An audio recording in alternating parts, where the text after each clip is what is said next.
Realtor refused to show Ukrainian veteran the penthouse, not suitable for your demographic. Alexei called his attorney. James, file housing discrimination lawsuit. Yes, against my own property management company. They need to learn. Alexei Volkov, Kirk Yedi, Ukrainala Savashmehendisi, Şimdi Manhattan'ın en büyük gayrimenkul geliştiricilerinden biri. Victoria Chen, 34, luxury living realtor and senior leasing agent. The Sterling Tower, West 57th Street penthouse, $15,000 per month. Good afternoon. Welcome to the Sterling Tower, Victoria greeted at the marble lobby reception, her designer suit and perfectly styled hair reflecting the building's elite status. Thank you. I have an appointment to view the penthouse unit, Alexei replied, his Ukrainian accent noticeable, but his demeanor confident and professional.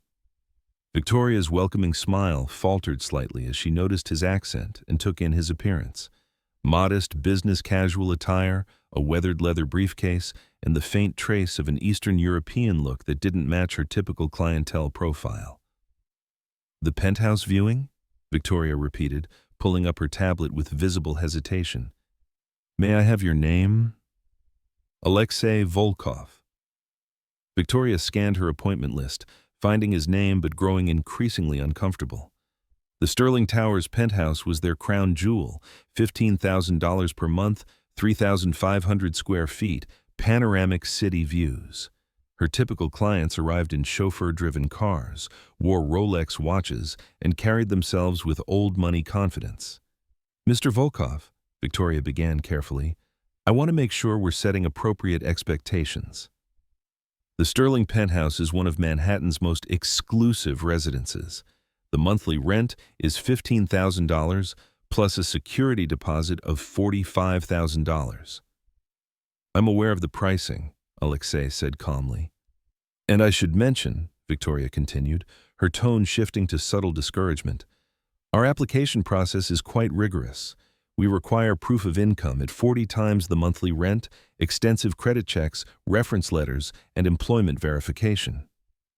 This was standard procedure, but Victoria's emphasis suggested she doubted Alexei could meet these requirements. May I ask about your employment, Mr. Volkov? Victoria probed, already making assumptions about immigrant work status. I work in real estate development, Alexei answered simply. Victoria's skepticism deepened. Real estate development could mean anything from construction work to property flipping. She doubted it meant the kind of established career that supported $15,000 monthly rent. I see. And how long have you been in that field? About 12 years in the United States, Alexei replied. Victoria nodded, but her body language showed increasing reluctance. 12 years suggested some stability, but his accent and presentation didn't align with her image of successful Manhattan developers. Mr. Volkov, I want to be transparent with you, Victoria said, adopting a tone of false helpfulness. The Sterling Tower caters to a very specific demographic. Our residents are primarily American executives, established professionals, and families with long-standing New York ties.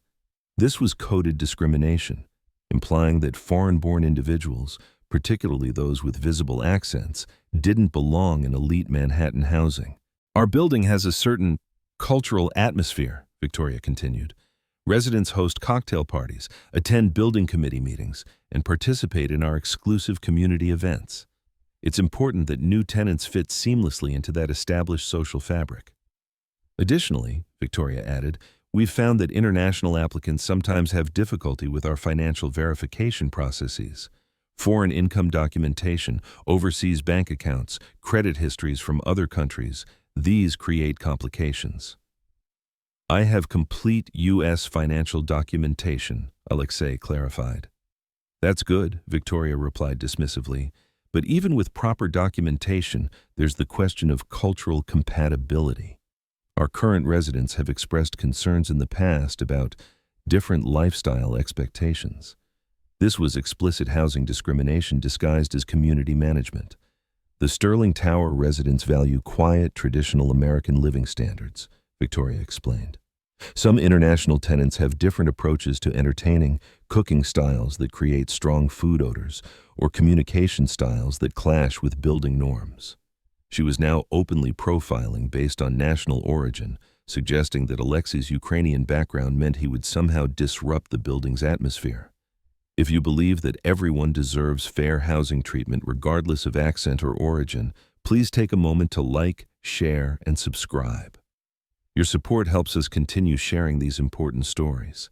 Given all these considerations, Victoria concluded, I'm not certain the penthouse would be the right fit for your needs. Perhaps I could recommend some other properties that might be more suitable?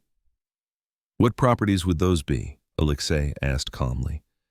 There are several excellent buildings in Queens with more diverse resident populations. Or perhaps Brooklyn. Neighborhoods like Brighton Beach have strong Eastern European communities where you might feel more comfortable.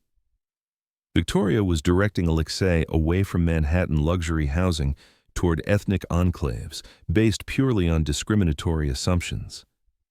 I'm specifically interested in this building, Alexei stated. I understand the appeal, Victoria replied with false sympathy, but honestly, I'd be doing you a disservice to show you a property where the application would likely be rejected. Our building board is very selective, and they prioritize applicants who align with the Sterling's established character. Are you refusing to show me the apartment? Alexei asked directly. Victoria hesitated, realizing she needed plausible deniability. I'm not refusing exactly. I'm simply being realistic about your chances of approval. The application fees alone are $500, non-refundable. I'd hate for you to waste that money. While Victoria continued her discriminatory rejection, Alexei calmly pulled out his phone and dialed a number Victoria could see on his screen. James Morrison, attorney. He put the call on speaker. James, this is Alexei. I need you to file a housing discrimination lawsuit. Victoria's confident expression froze. Lawsuit? Against whom? The attorney's voice came through clearly. Against Luxury Living Realty, and specifically their agent Victoria Chen. I'm at the Sterling Tower now, and I've just been denied a property viewing based on my national origin and accent. I can file immediately, James replied. Do you have documentation of the discrimination? I'm recording this conversation, Alexei said, gesturing to his phone. She's explicitly stated that my Ukrainian background makes me unsuitable for the building's cultural atmosphere and directed me toward ethnic neighborhoods instead. Victoria's face went pale. Mr. Volkov, I think there's been a misunderstanding. There's no misunderstanding, Alexei interrupted calmly. You violated the Fair Housing Act multiple times in the last 10 minutes. James, add a complaint to the New York State Division of Human Rights as well. Consider it done, the attorney confirmed. I'll also notify the building ownership about discriminatory practices by their leasing company. Actually, James, Alexei continued, a slight edge entering his voice, file the lawsuit against my own property management company, too. Victoria's confusion was visible. His own property management company? Against Volkov Property Management? James clarified. Your company? Yes. They clearly need better training and oversight. This is happening in my building, which means my management team failed to prevent it. Victoria stared at Alexei, the pieces slowly clicking into place. Your company?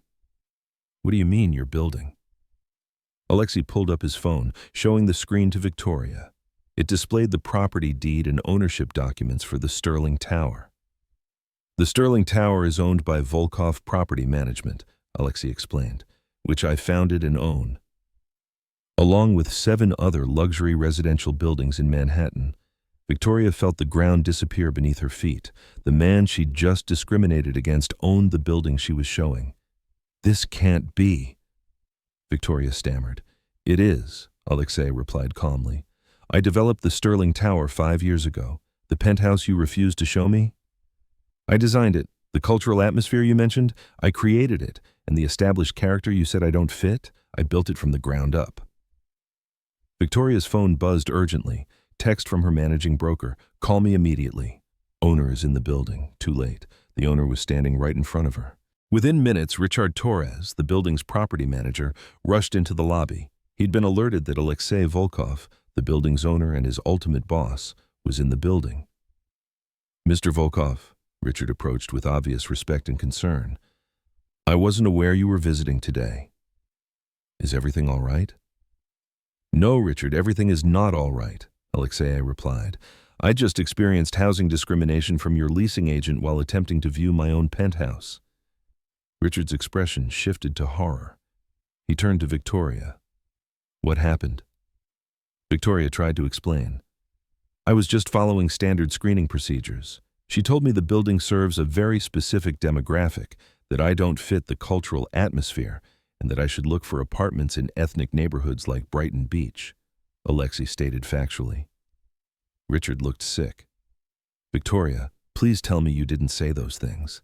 I was trying to assess cultural fit, Victoria began. There is no legal category called cultural fit in housing, Alexei interrupted. There is, however, a clear legal prohibition against discrimination based on national origin, which you violated repeatedly. Mr. Volkov, Richard said urgently, I apologize profusely. This is completely unacceptable. Is it? Alexei challenged. Victoria seemed very confident in her approach. This suggests systematic failure in training. He pulled up his phone, showing messages and emails. I've been testing my own properties for the past 3 months, Richard. Making appointments under my name, coming dressed casually, speaking with my natural accent. Do you know how many of my buildings discriminated against me? Richard waited, dreading the answer. 5 out of 8, Alexei continued. 5 of my buildings have leasing agents who made assumptions based on my accent and appearance, who suggested I'd be more comfortable in ethnic neighborhoods, who implied I couldn't afford luxury housing. Richard had no response. The systematic nature was undeniable. I built these buildings to provide excellent housing for everyone who can afford it, Alexei said, disappointment evident. I came to America as a refugee, worked construction jobs, saved every dollar, and eventually built a real estate empire. And now my own company is discriminating against people like me. Mr. Volkov, Victoria found her voice, shame coloring every word. I didn't know about your background. You didn't realize I was successful because of my accent, Alexei interrupted. That's exactly the problem, Victoria. You saw my accent and assumed poverty, ignorance, unsuitability. You never asked about my qualifications. You judged me within 30 seconds based purely on how I speak. He continued, addressing both Victoria and Richard.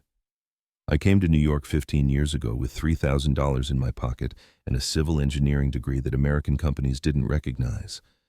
I worked demolition, then construction, then project management. I learned American building codes, saved money, took risks, and built my first development in Queens. Victoria listened, each word deepening her regret. Over 12 years, I expanded. Now, Volkov Property Management owns $2.8 billion in Manhattan real estate. We employ 340 people and house over 2,000 residents. And I built this while keeping my accent, never hiding my Ukrainian heritage, never anglicizing my name. Because I believed in America, success speaks louder than accent. Victoria, Richard said quietly, you're terminated effective immediately. Security will escort you from the building. Victoria had expected this, but hearing it still felt like a physical blow. Please, Mr. Torres, I've worked here for 3 years. What you did was systematic discrimination, Richard corrected. You violated federal housing laws and betrayed the trust Mr. Volkov placed in us. Victoria looked at Alexei, her eyes pleading. Mr. Volkov, I'm so sorry. Your termination isn't punishment, Alexei said. It's consequence, and it's necessary to send a message that this behavior has no place in my company. Security arrived to escort Victoria out. As she gathered her belongings, her career in Manhattan luxury real estate effectively over. Richard, Alexei said once Victoria had left, schedule an all-staff meeting for tomorrow. Every leasing agent, property manager, and building employee across all 8 properties. We're implementing mandatory fair housing training conducted by independent civil rights experts, not corporate training videos, actual experts who understand discrimination. Additionally, we're establishing an anonymous discrimination reporting system. If any resident or prospective tenant experiences what I experienced today, they need a way to report it. And we're creating a diversity hiring initiative. I want our leasing teams to reflect the actual diversity of New York City. Over the following weeks, news of the incident spread through Manhattan's real estate industry. Victoria Chen became a cautionary tale, the leasing agent who discriminated against a property owner worth billions. She never worked in luxury real estate again. The lawsuit resulted in a settlement that included mandatory community service and anti-discrimination training, but more importantly, Alexei used the incident to drive industry-wide change. He partnered with the Fair Housing Justice Center to create training programs for real estate professionals across New York. Volkov Property Management became the first major Manhattan developer to achieve Fair Housing Excellence certification, implementing policies that became industry models. 6 months after the incident, Alexei finally viewed the Sterling Tower penthouse, not as a test, but as himself. He stood at the floor-to-ceiling windows, looking out over the Manhattan skyline. The new leasing agent, Maria Rodriguez, herself an immigrant from Colombia, had shown him the property with professionalism and respect. "It's beautiful," Alexei said, taking in the views. "You designed it," Maria replied with a smile. "You know every detail." "I designed the space," Alexei corrected, "but I never saw it the way tenants see it, as someone being judged for whether I fit." Standing in that penthouse, Alexei reflected on his journey. From refugee to construction worker to developer, from outsider to owner, from discriminated against to discrimination fighter. Alexei Volkov continued expanding his real estate empire, but now with a deeper mission. Every building he developed included affordable housing units. Every leasing team received ongoing fair housing training, and every resident knew they were chosen based on qualifications, not profile. Because sometimes the person you exclude from your building is the one who built it. And sometimes the accent you dismiss belongs to the voice that will change your entire industry. Victoria Chen learned too late that in real estate, as in life, the most valuable property is respect for every person who walks through your door.